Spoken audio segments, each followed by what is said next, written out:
কাঁঠাল গাছ সব লেবু গাছ সব কারণ আছে এখন গাছ সব কারণ আছে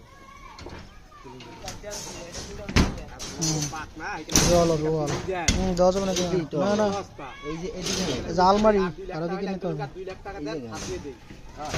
2 লাখ টাকা হলে কাটতে হয় দিত এখানে পাকানোর জন্য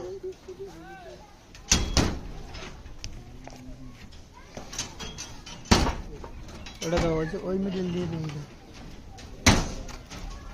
আমরা দৌড়ি না দেই তো পাবেন না আরে ভাই রোয়াটা তো গড়ে গেলাম এক টন রোয়াটে 8000 9000 টাকা কিনে আছে এখন আবার কিনবে রাখবেন এখন আবার কিনবেন কানে কত টাকা ব্যবসাটা করবেন এখন আবার কিনকে পরে আবার কিছু লাগবে না ব্যবসা না কোন আমাকে কত লাগবে করবেন হে আমি দেব রাহি করবেন ভাই সেটা একটু পারেন না টাকা আমার